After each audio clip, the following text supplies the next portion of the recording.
Okay, we're recording. 1 + 1 don't equal 3. I don't like our opener. I think I have to start with the song. And then you say, okay, we're recording. That doesn't make sense. I know it's like a jingle. Right, so I said just jingle and that's it. I don't need to say we're recording. Maybe we But should just let the whole thing go. why do we keep going? Why did you I got started? so many things to talk to you about.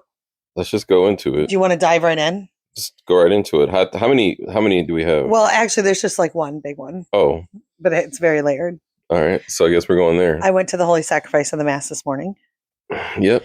to a parish which shall remain nameless Oh. that we are tied to, like, no, in the area. Oh, I thought you went to our home parish. I did not. No, they don't have. Oh, I guess they do have an 8 o'clock mass. No, I did not do that. I would have been very late if I did. I went to this parish, and I don't know if you know this because you have not gone to mass yet today. In the But I know what the readings Archdiocese are. of, do you know what's happening today, though, in the Archdiocese of Detroit? I had gotten wind, but I had forgotten. Is it Edmund Fitzgerald Mass? No, it is not the Edmund Fitzgerald Mass, and that's weird for you to say for the poor people that died. What it is tomorrow the Archbishop is giving a press conference about the restructuring of the Archdiocese of Detroit. So today, at every church in the Archdiocese of Detroit, priests are talking to their congregations about what he's going to announce tomorrow. Now, what is fascinating about this reality is at the church I was at, they have video screens. So there's like a video that you play during homily time. Yeah, just like CSA. They Sure. play a video. But we don't have that at Divine Child. Like the Father Bob just talks because we don't have screens, which is interesting. So anyway, It's a bigger. and I have some hot takes on it that I feel like I can comfortably talk without being canceled. You're allowed to give your Great. hot takes about So the just Archdiocese. so the people don't know. You don't work for the Archdiocese. Right. So the people who don't know maybe aren't from Detroit, but I think it's a landscape across the United States of America. Catholic churches are closing. People have left in droves. The number that they gave, I forget how long ago, there were 1.5 million Catholics in the Archdiocese of Detroit, like when the boom was happening, when all these buildings were built, all these churches were built. Now there's 900,000 on paper, but probably way less than that actually practicing. Right? Yes, it's usually a third of registered parishioners are actually. You're actually like part of like some committee with this. But anyways, let's continue. So what's going to happen is there is a bottom line. And that bottom line is churches and schools are closing. And there's going to be a lot of churches and schools are closing. One thing that I found fascinating. Well, they have been. It's just that the rate is going. Like we've seen that over the past 20 plus years. So you're saying that the rate will be increasing. It's going to be faster and more than what we've seen over the past couple of years. Sure. Now, here's the thing. So it's not a new thing. No, this was a crazy statistic, though, that the priest there said. The priest said there are 51 priests right now that are over retirement age, 51 priests right now that are running parishes, that are pastors of parishes that are over retirement age. And this priest said, and I'm one of them. He said, if tomorrow all of us decided to be done, those are 51 churches without a priest. And we're not getting new ones. I mean, yes, for the first time in recent, like for instance, in history, is that we have more parishes than there are priests. I mean, that's a fact. Yeah. And then yeah. So then he goes on to say that in this little community that I was a part of, within the last couple years, they have lost 400 families. And maybe it's not a couple, maybe it's like the last 10 years since they last did a survey. He asked the people to look out in the pews. It was actually really well done. He asked the people to look out in the pews, and of course the pews are empty, right? He said, every mass we can hold 1,200 people in this building. He's like, we do 4 masses. He's like, we found out that for an entire weekend, we have 2,600 people come here. And he's like, that's 26% of our space is being used right now. And it was like stunning because you're looking 8 o'clock mass, no one's at, right? But then he plays this video from the Archbishop. And here's the only thing I'm going to say. And I'm curious about your take on this. The Archbishop had a beautiful pastoral video about how we want to have vibrant ministries. In order to do this, we have to move through this restructuring. But the thing is, I think the Archdiocese has made a mistake, or not a mistake, it just is what it is. They've kind of lost some credibility with like changing lives together. Let's name all the things. Family of parishes, changing lives together. Together. Building lives tomorrow. I mean, we've done so many campaigns in like the last 20 years. I think I would have appreciated it more.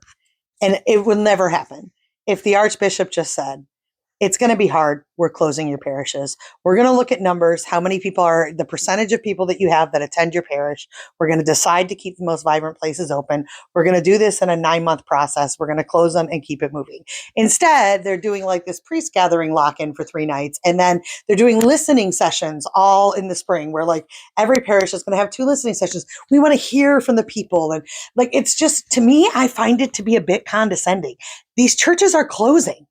Well, you have both. I would say there's a concept. Condescending is a hard, big word, but there's a concept of change management, and when you're dealing with people, you have some people who think we're moving too fast. There's some people who think we're not moving fast enough. So time out. With what you just said, I think we have moved wildly slow over the course of the last 20 years. Right, but I'm saying on the opposite of you are people who are thinking that we're closing way too many parishes and we need to do all these things. You actually think there are people now that think that it would be too fast to just get it, 100%. to rip off the Band-Aid. I've heard some people at the diocesan level say, yes, there are people who are thinking this needs to take their time, it needs to be pastoral, we need to go through grief. Because the challenge that we have is different, is that we have never been... We don't care. We have never been tied to a parish. True. There are people who are like, I was born here, I had my parents all went here, I got married here, I had my kids here. So there are people who are tied to parishes who, if you close them, that is their identity, is that parish. But do you think it's going to make it better? We don't have that. So that's why I think people are like, it's like someone dying. It's like they're seeing like their childhood and their life like die with. But you think it's going to make it better to give people false hope? There's a parish I'm thinking of. I'm not going to say it out loud. We actually can't use any parish names. They are a financially solvable parish. They pay their own bills. They've been fine. They've brought in order. They're fine financially. They also have a wildly small community. There is probably no way this parish is staying open. Do you actually think it's good for people to give them the impression that their parish is going to stay open? I'm not saying that. I'm saying that's that what they're doing. No, I'm not saying that. I'm saying that I think people need to, first, people don't realize the reality. People, like, when we're St. Robert Bellarmine, which is closed now, like, when they talked to that community, they thought they were fine. They're like, we do awesome fish fries. We have this community fair. There's a lot of people who don't think objectively and see that the numbers are shrinking. They don't care. They're like, oh, it's just more of us. So I think the first step is acknowledging you have a problem. I want to pause you, though. There's a lot of people who don't see that. St. Robert Bellarmine is a perfect example, though, because they had people. They didn't have a lot of people. It's one of the Redford parishes, right? But they had more people than the parish that ended up staying open, which is John the 23rd. The problem was St. Robert Bellarmine was worth a lot more money and had a lot more building issues than St. John the 23rd, which is why St. John the 23rd stayed open. But what I'm saying, you're exactly proving my point, because I think what happened with that is I think the Archdiocese, whether definitely on accident, not on purpose, let St. Robert Bellarmine believe for multiple years that they possibly could stay open because they had the bigger numbers. They had the more active ministries. But the bottom line is the bottom line. And the Archdiocese was always going to close them because their building was falling apart and they had more money property-wise than John the 23rd. So basically what I'm saying is, honey, I actually think you hurt yourself more when you pretend. Robert Bellarmine was never staying open. There was a bottom line. I'm not saying hope. I'm saying that, first off, you tell people that, hey, we have a problem here. Like, we've been saying that for 20 years. There's not enough but I think you say that we're finally going to do in the past. But let me, like, so for what happened with Family of Parish is why I think that fell apart, is that all they said was, we're going to give it to you guys. Like, we're going to lump you guys together and you guys figure it out. You figure out, because the point of like, Family of Parishes was hey, eventually when your priest retires, you guys can lump together. But it was all put on the priest in that community. So you kind of said, like, at some point in the future, what Family of Parishes did, and there was no guidance, and everyone was critical of that. Family of Parishes, there was no structure to it. What it was is they pretended that adults were going to be able to work together, and unfortunately, and this is just the bottom line too, honey. I just wish people would plain talk, because here's another bottom line. The bottom line is the reason Family of Parishes, this is a little bit of like, this is generalizations and it's my opinion only.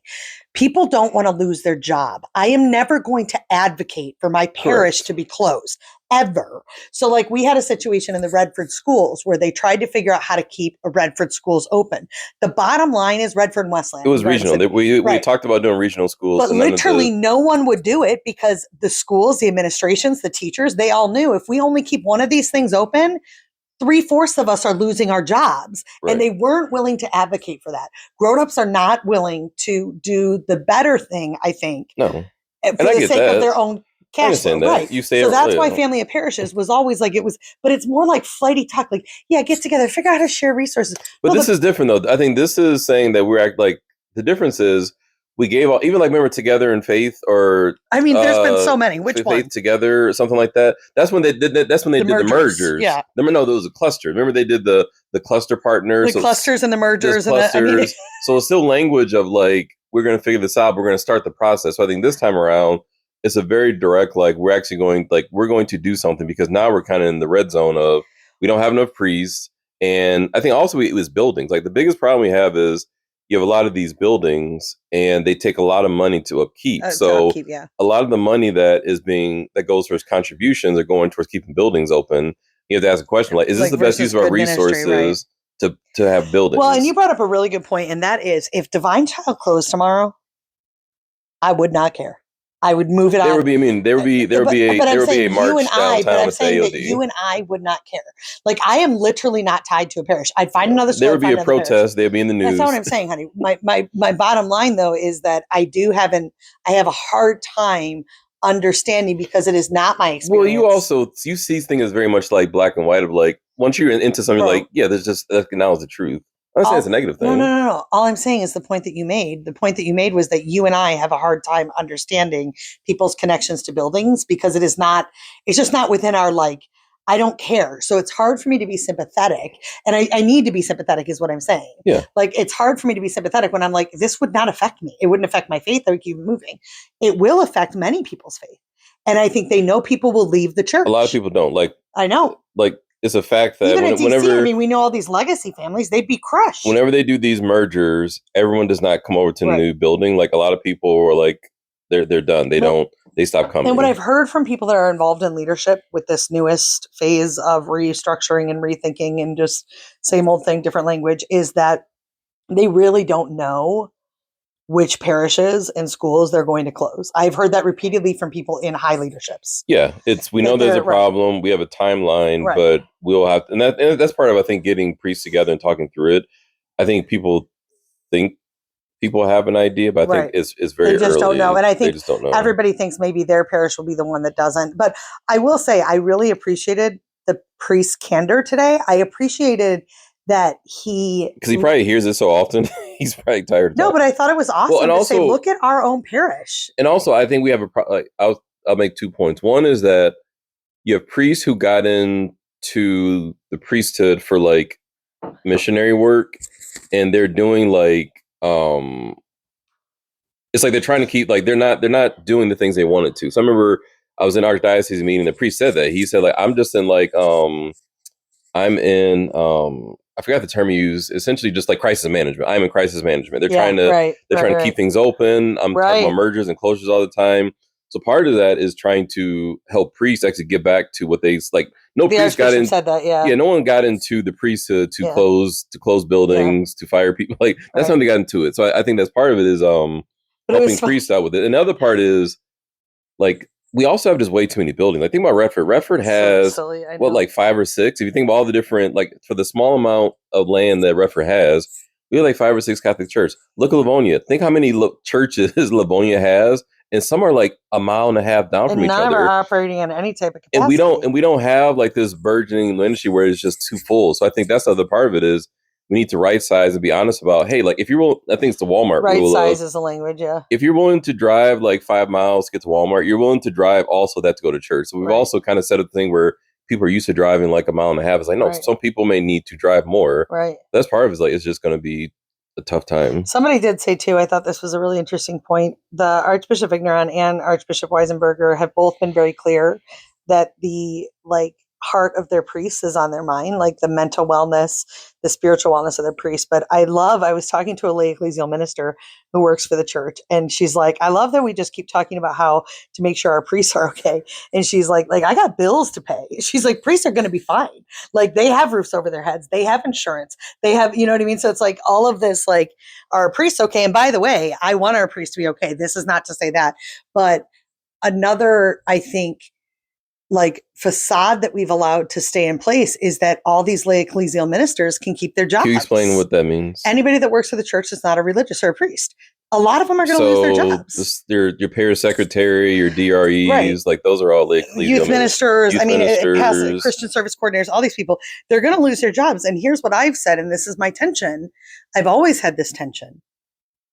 We want to have professional ministries with professional salaries, yet we do not have a system of evaluation and showing your effect. Well, So if I've accountability. worked at a parish, and I literally am not talking about anyone specifically. I'm not talking about, but if I've worked at a parish as a youth minister for 20 years and I have 16 kids that are involved in my youth ministry program, and I get between $40,000 and $60,000 along with really good insurance, right? And that's a high paying job, but 40 in the church, there's, let's say between $30,000 and $50,000, and I have 16 kids, and it's been 16 kids for 25 years.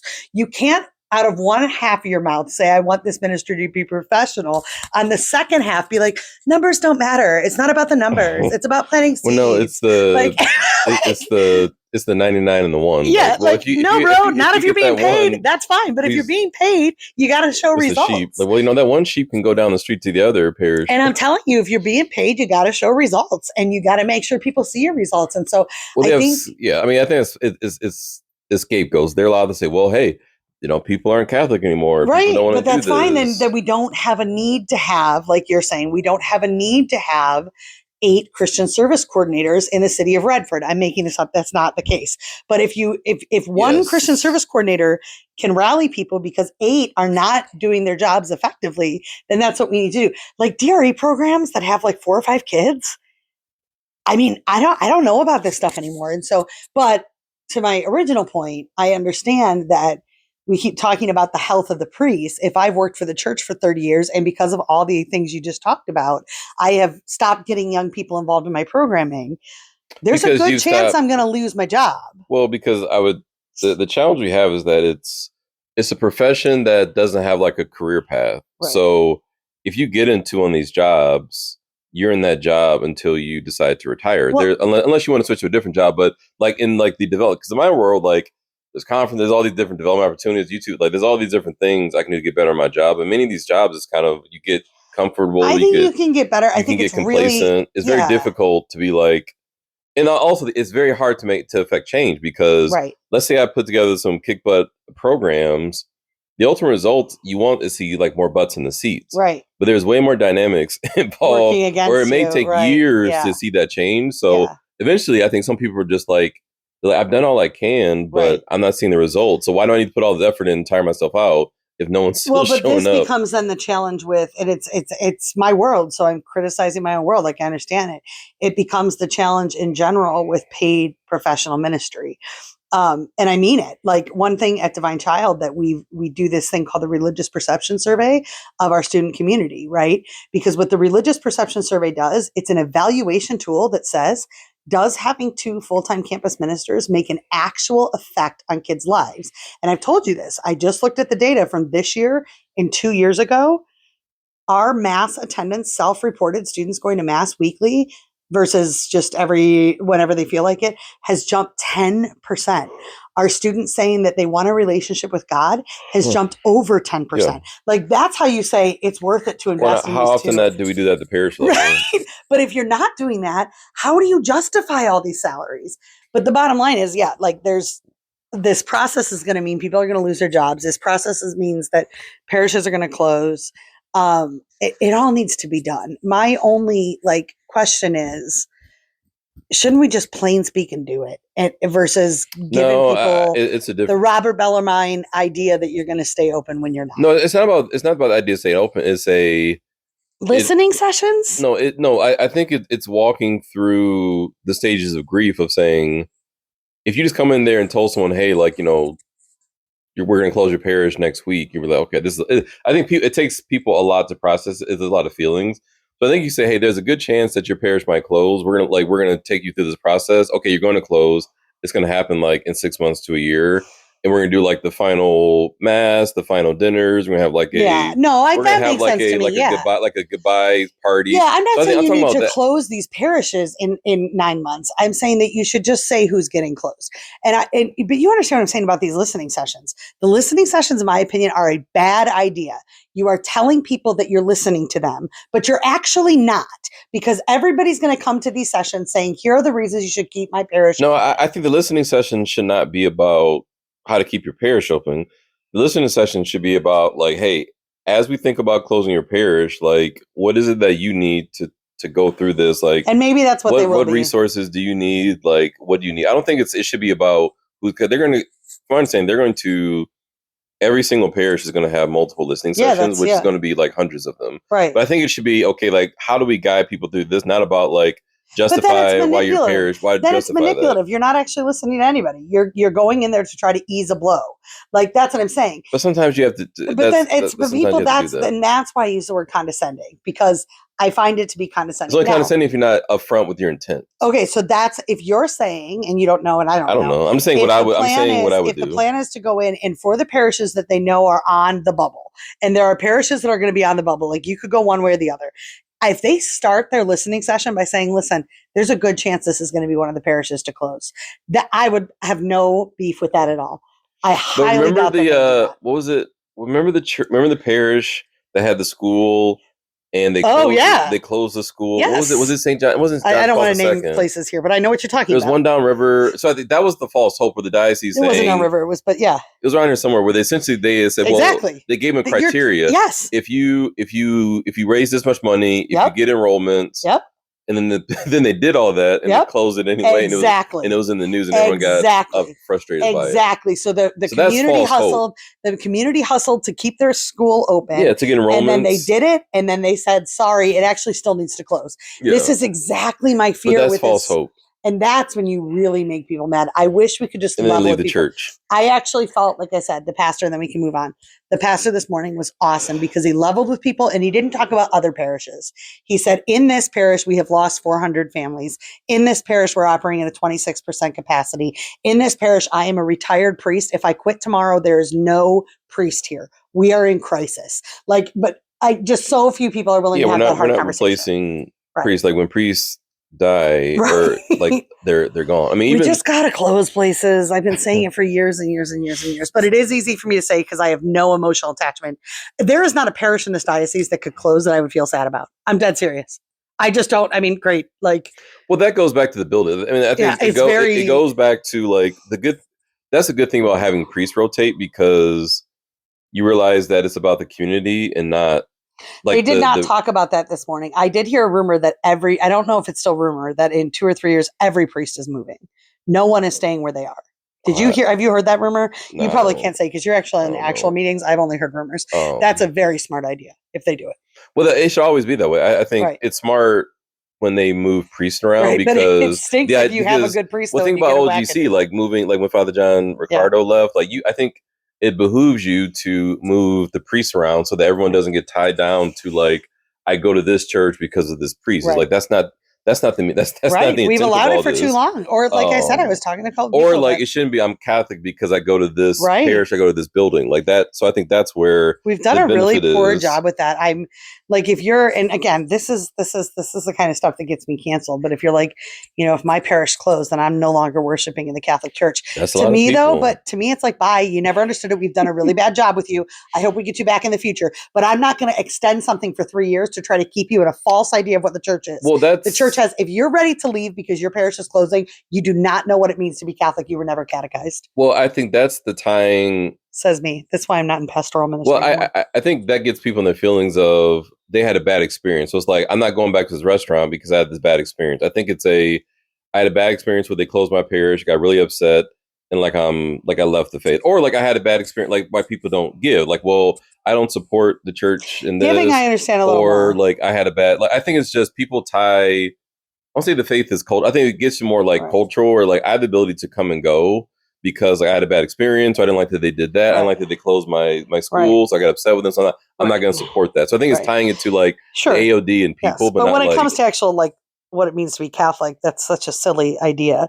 But I will say to you that But we're different though. Giving, I understand. But you spent your whole entire life in the church. Like you work for the church. Right. No, but this isn't a we're different. This is we've done a really bad job catechizing. So correct. People don't understand yes. that actually your church building has very little to do with the Eucharist. But I think no one ever tells them that. Right. I think people, I know. Yeah. If you think about like the average Catholic who has never went cultural to Catholicism. Like they never went to RCIA, but they were raised Catholic. They never went to RCIA. They didn't go to Catholic schools. Like I think it's a different mindset of like much more like cultural. Yes. Yeah. It has nothing. Not nothing. It has not the number one thing isn't the Eucharist. The number one thing is this is my culture. This is how. Or they still identify as Catholic. Right. It's just that I just don't go to mass that often, but I still consider myself That's Catholic. The 900,000, right? But I don't go to mass that frequently. Like you ask people, what am I Catholic? Oh, really? Where do you go? Well, I actually don't go to church. Well, or I was raised Catholic, or I used to be Catholic. And that's on us. That's on the pastoral ministers who are in professional ministry who've been being paid. And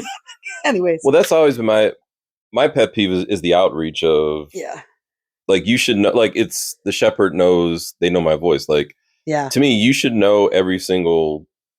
I know there's thousands of families, but like still, you should have personal relation. Like you should know every single person, or like if they don't show, hey, we haven't seen you in a while. Remember, like you had a family member say that years ago, like they stopped, they didn't go for a couple of weeks, but like but no one noticed. They felt like no one missed them. So I think that's part of it is. And that's where we're just so great. Like Father Bob, I mean, that priest, talk about a pastor that knows the smell of his sheep. He is everywhere.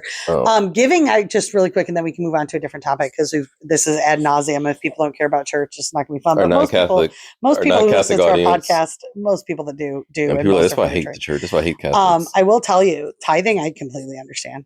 I absolutely understand not giving money if you don't think it's going to be used well. Well, a lot of people, I do not. It's so hard for me to justify a tithe. Before I was Catholic, I remember a person who was saying back in the early 2000s when they were dealing with the city churches closing and the whole priest scandal, and they were doing all these settlements. I think people were like, I don't want my money going towards you guys paying off all these families and paying off priests. So I think that was a big one. People like, I don't support that, so I don't want my money going towards that. But I think that's a very reasonable thing to say. Correct. I think even at your own parish, I think it's reasonable to say if you're not happy at your own parish, if you don't feel, and this is not the case for us, obviously, but you're not happy at your own parish, you don't feel like they're allocating resources properly, I think it's totally reasonable to not give there. Give somewhere else. I think we have a call to give, but I think that regardless, somebody said though, it's like you give like to your family, even if you have a crazy uncle, you still give to your family. But I don't know, tithing's hard. I have a whole series on my Instagram about tithing. So anyway, there's a lot. That's a lot from one mass. I know. I was very impressed with how the priest handled it, to be honest. Like I just loved his candid way of talking about it. But then I guess I was longing for a little bit more of that from the official statement. I do agree that we do sugarcoat things, and like in the secular world, when it comes to like for-profit entities, there's a lot more candor and honesty about like we're doing this, or we're like you see layoffs, shutting down business units. Like it's a very straightforward like this is all happening. It's very sudden in some cases, but like it's more like honest about like these, like we made these decisions and these things are happening. Well, and here's the thing again, I think the challenge is then you offer false hope and you have a chance of being condescending. I think I'm so glad you brought up Robert Bellarmine, because those parishioners during whatever iteration of restructuring it was really thought their parish was going to stay open. And when it closed, they felt like they had the rug pulled under them. When people at the diocese, I'm sure, absolutely knew John the 23rd was St. John Bosco at the time was never going to be the parish to close. And I just think that is well, and also the challenge we have is, and I've said this before, priests are not trained to be like leaders. Right. Some priests are amazing leaders because they came to be, but they're not like trained or taught or have the experience to become like CEO. Like since a lot of them are mini CEOs, because some of them have $1 million budgets, they're mini CEOs. Yes. They weren't trained that way. That's not their natural abilities. So I've always said that they need to split. Like the priest should just be in charge of like the spiritual welfare sacraments.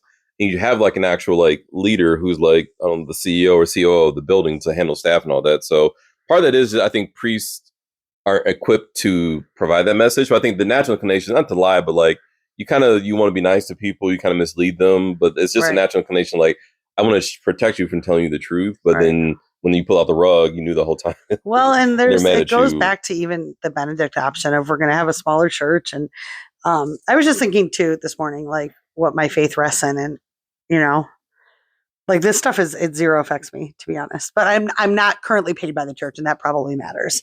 I do worship. My kids go to a school. We'll switch it if need be. You know, it is what it is. Well, and the beauty is the church will always exist. Exactly. I guess that's what I'm if saying. you look at canon law, like right. Well, and to be honest, this priest, and you know, there could be a chance this priest is not my favorite priest. He actually flagged that too. He said, "Our hope doesn't rest in any of this." Like, well, canonically, like the church will always have a presence. That's why we have geographical borders. Like there will always be a presence here. It's just that there may be one church that has like 3,000 people. So the beauty is like we will always have the resources to have at a minimum like masses on Sundays. It's just that it's going to look different. Like our kids, the church is going to look completely different for our kids when they become adults versus what we have. There's going to be less priests, less buildings, probably. But it may be fuller built. Like they may see just a lot more people. There may be more things going on. But I also think there is an advantage too, and then I swear we'll get off this. Like our kids, those of us that have stayed in the church at this point, that are active in the church, I think that the next generation coming up is going to be a far more faithful generation because there is no motivation externally anymore to be a person of faith, and certainly not to be a Catholic person of faith. So those that stay in, next generation, I think, are going to be all in, and that will be dynamic. Do you know what I mean? And so that's exciting. So lots of good on the horizon. Just as going to be painful. Let's rip off the Band-Aid. All right, let's keep it moving. I'm sorry. I said I had a lot. How long did we talk on that? A good 30 minutes. Dang, sorry. Oh, how boring. Around. So let's talk about the game yesterday that you went to. M lowercase g. Okay, really quick.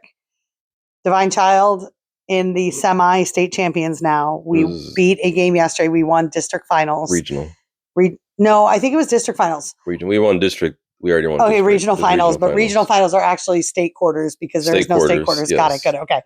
I have to talk carefully. So do you still, because there's still kind of a like overlord situation. I'm just letting you know. This game was supposed to be at a high school that earned home. Well, you can say the name. We all know the name of the school. No, that's fine. Harper Woods. The game was supposed to be at Harper Woods. No. But yeah, the game was supposed to be at a high school at Harper Woods. They earned home field advantage. There was a shooting at the game prior, right, to this week's game. And so it was determined it would not be safe to host that game, definitely in the evening on Friday night, like 2 nights ago, because of the shooting, right? It's not a safe environment. So then they decided they were going to do the game at Saturday during the day. And tickets sold out immediately, and there weren't enough tickets for the amount of fans that went. So then Harper Woods, apparently, this is according to the news, because the news decided to cover this as well. Channel 4, along with tons of other resources, news resources, ended up saying Harper Woods wanted to do a game with no fans. Well, DC and the Michigan Athletic Association were like, no, we're actually not doing that. So they moved the game to John Glenn. Well, also Harper Woods, they don't have the field wasn't big enough to hold all the fans. And it's important to note this. Someone else told me this.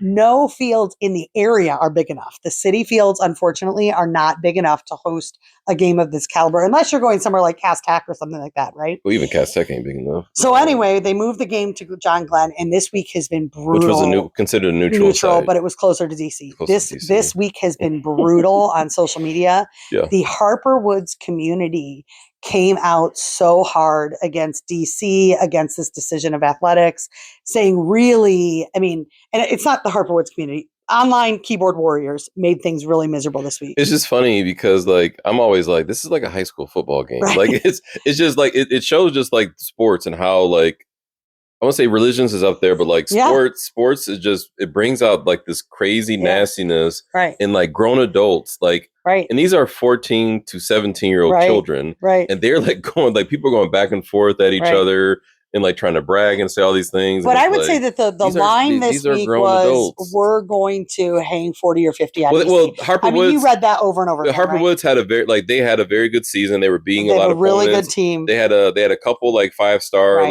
athletes. They have some very good talent. So I think it was just they were smelling themselves. But generally on social media, it was Harper Woods is going to demolish DC. Well, I would say I guess they were much more boisterous. Right. That I saw on social media. Yeah. Than I didn't see a lot of DC. Like, Well, no, there's- but this is yeah. what I was about to say. So DC made a decision, and maybe Harper Woods did too. And I don't even know if I'm going to get in trouble for what we're talking about right now, because DC was very much like, we are not talking this week.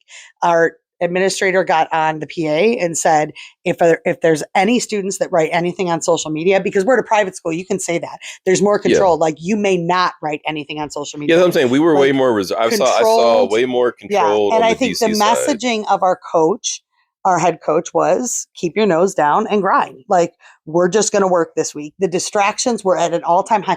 Like, there were statements out from the schools. They were on actual news. Like, it was crazy distraction.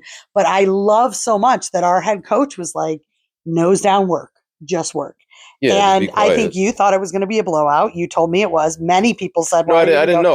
you were like, you said to me, "Are you going to leave?" No, I said if. they're up I by said if. Okay, you did I not didn't. think. I did not say that there was going to be a blowout. So it was not a blowout, and DC No, won. DC won. They And handled their business. I will tell you, I've really wanted Michigan to beat Ohio State many times. I was so into this game at the end because just there's Yeah. 1 minute and 30 seconds left on the clock.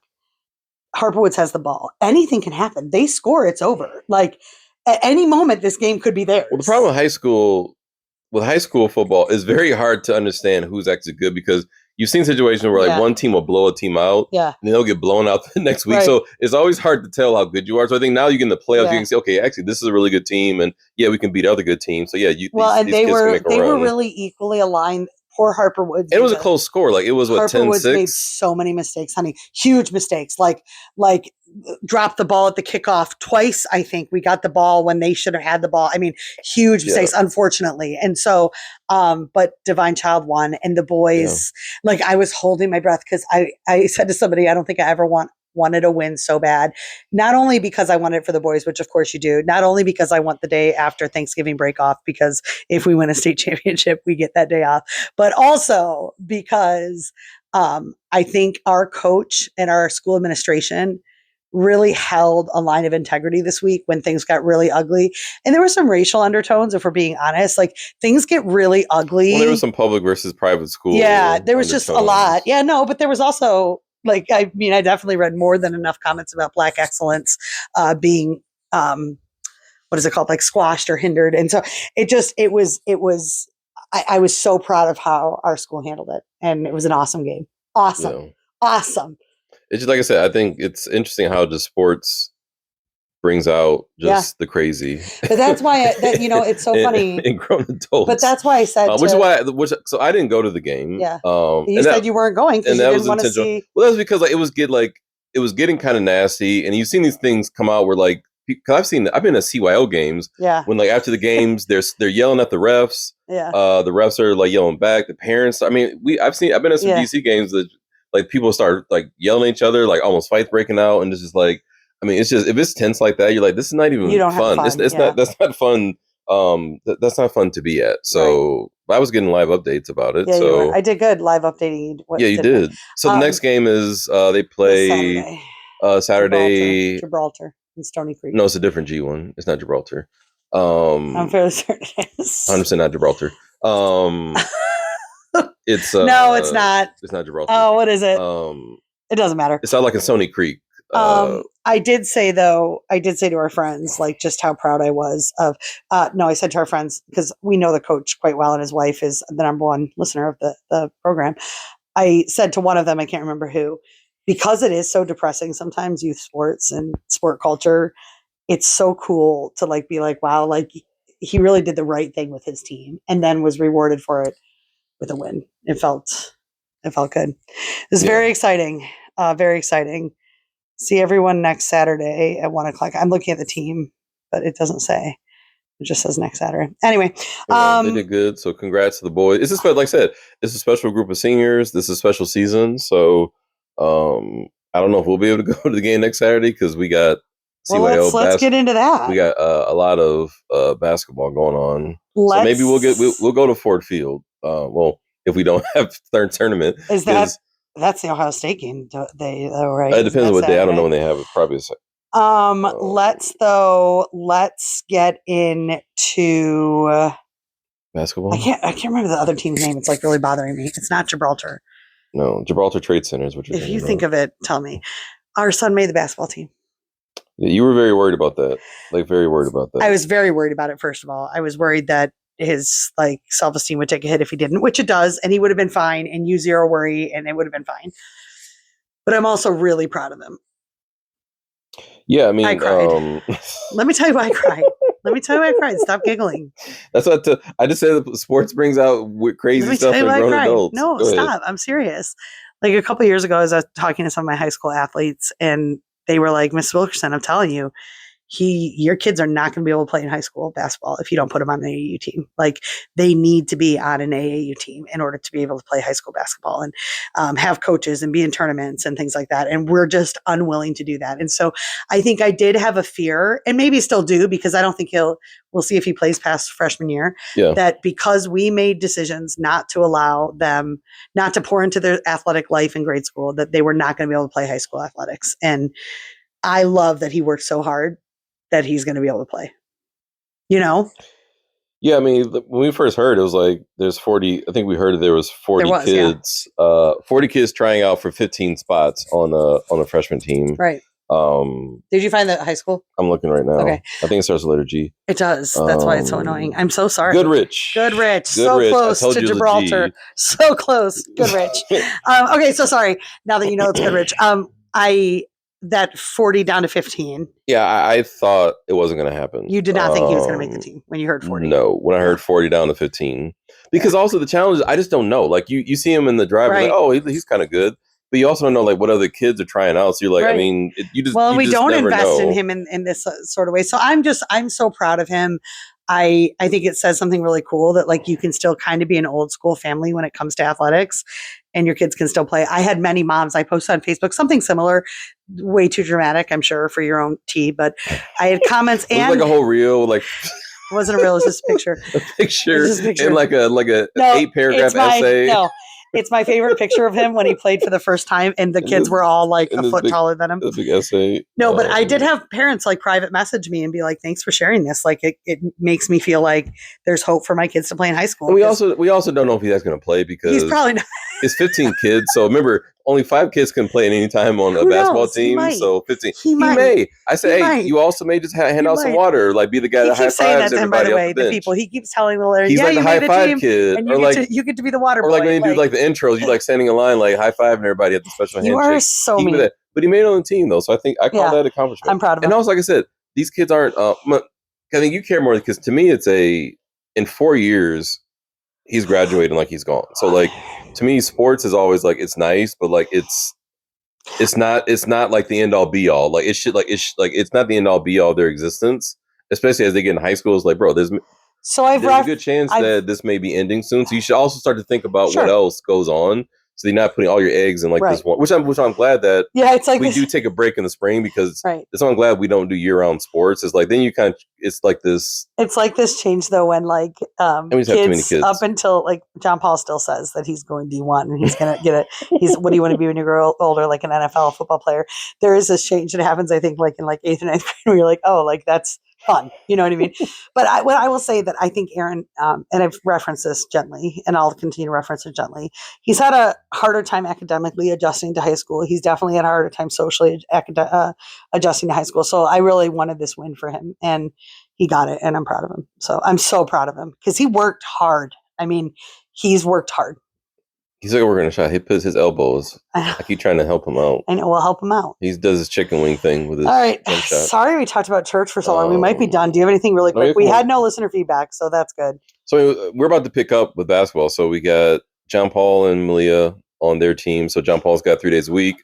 Malia's got Thursday and Friday, which maybe we may see about Friday, but so next Saturday starts the game. So John Paul's got a game next Saturday, 8:00. Malia's got a game out in BFE Fenton. We have the at like high 10 school o'clock. Placement test. High school placement test. I mean, so we're gonna be reaching out to our village to help out with getting kids where they need to be. God was so good though, because he gave us this weekend. This weekend we had nothing. And I actually feel like I was able to be like, this isn't going to happen for a while. So I really need to appreciate the nothingness of this weekend. Well, and I visualize things, which kind of helps me get through the crazy stuff. #conference. But I think it's going, like we always know, it's 6 months on, 6 months off. Like it's going to be crazy for the next couple months. Yeah. But I always look at, hey, in March, when we get to the spring, it shuts down. Yeah, it feels and so like, good. Well, it it looks like breaks. all practices on Fridays are going to be done at 7, most Fridays, and that's going to be great too. So, what else? And then Hobnobble Gobble Friday. I was just going to say, so we have the Hobnobble Gobble Friday, which is our official kickoff to the holidays for our family. We'll be setting up for Christmas the next day. Tell me, Aaron Christopher, we what the have Hobnobble basketball Gobble the next is. day, dummy. I know. The Hobnobble Gobble is it's a big fundraiser for the Detroit Parade Company, which puts on the Thanksgiving Day Parade. They also do other things in the area. Kind of a black tie. I mean, kind of a black tie. The boys got tuxes. Yeah, we all got fitted for that. So a little more pricier, but it's a good cause, and it's also something we get to do together, because when we do these like fundraiser galas, like it's usually adults only, but the kids get to come. There's like a big Ferris wheel. There's like games and food, it's like and a stuff carnival. like that. You get free, so much free stuff. Santa like shows up at the end. I think Uncle Cracker will be there. Which is dumb. I need a hip hop artist. You don't like T.I. Uncle was Cracker? awesome last year. T.I. was good. Awesome. It's funny. He just showed up and did a couple songs and got paid a bunch of money. So it's Uncle Cracker this year. It's like a he's got some good bangers. Open bar. It's just a really fun night. The kids get tons of candy. There's a candy bar. Like you get bags and just fill it. Yeah. It's awesome. I think that was a fun, because I think that was on our. I think I knew. I think I told you. I don't think you knew about it. No. I think I told you about it, because that was always on my list. Like, it'd be nice to do that one day. And eventually, last year was our first year. This will be our second year. So, and is this who we are now? We do the Hobnobble Gobble every year. I think that'd be so cool if we can swing it every year. It isn't cheap, but it's really fun.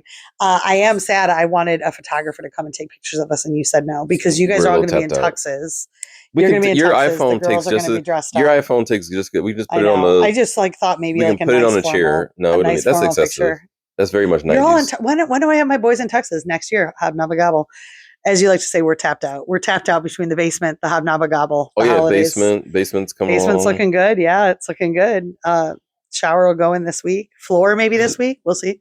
Maybe you can post pictures of that on our Instagram page. Bro, I made a wonderful reel. Did you not see it? On our podcast Instagram? No. I'll put I'm saying you should put it on our pod. We have I know our podcast has an Instagram page. It's like 4 pictures. Okay. You should start putting our content. And I should also start just answering. Put pictures there. You don't have to like put like a whole essay in what you do. Like just put some pictures there. I'll be the social manager. Yeah, you be our social media manager. All right. Anything else? I think that's it.